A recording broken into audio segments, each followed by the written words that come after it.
इयं भाषा मृता भाषा इति कैश्चित् मूर्खैः एवम् उच्यते। सर्वासां भाषाणामपि इयं भाषा जननी अत्यन्तं श्रेष्ठा भाषा विद्यते। इयं भाषा यदि जीवति तर्हि अन्याः भाषाः जीवेयुः। इयं यदि न जीवति तर्हि अन्याः भाषाः नैव जीवितुम् अर्हन्ति। अतः अस्याः भाषायाः माहात्म्यं यदस्ति तत् अस्माभिः कतिपयैः शब्दैः नैव वक्तुं शक्यते। तत्र केचन पूर्वमुक्तरीत्या अस्याः भाषायाः अस्याः परम्परायाः वैशिष्ट्यं ये न जानन्ति भ्रान्ताश्च भवन्ति तादृशाः जनाः इमां भाषाम् अधिकृत्य यत्किमपि वदन्ति इयं भाषा मृता भाषा इति। परन्तु कदाचित् अस्माकं गुरुचरणैः उक्तम् अधुना स्मरामि। इयं भाषा मृता भाषा इति कैश्चित् मूर्खैः एवम् उच्यते।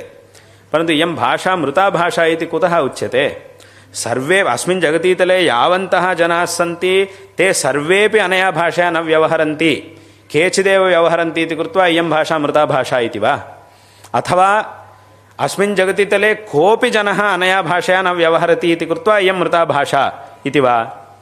इति चेत् तर्हि यदि अस्मिन् जगतीतले सर्वेपि जनाः अनया भाषया न व्यवहरन्ति इति कृत्वा इयं मृता भाषा, केचनैव व्यवहरन्ति इति कृत्वा इयं मृता भाषा इत्युक्ते तर्हि सर्वाः अपि भाषाः मृता एव भवेयुः।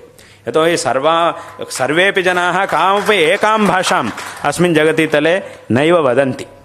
तत्तद्भाषाः सन्ति केचन याङ्काञ्चिदपि वयं भाषां स्वीकुर्मः सा कैश्चिदेव भाष्यते, न सर्वैरपि जगतीतले विद्यमानैः सर्वैरपि।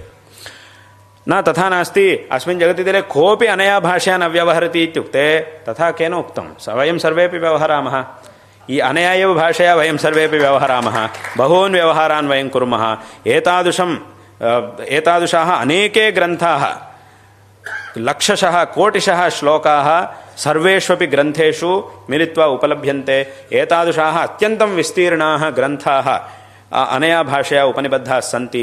तत्र जगतः श्रेयसे बहवः विचाराः प्रमाणपूर्वकम् उपस्थापिताः सन्ति।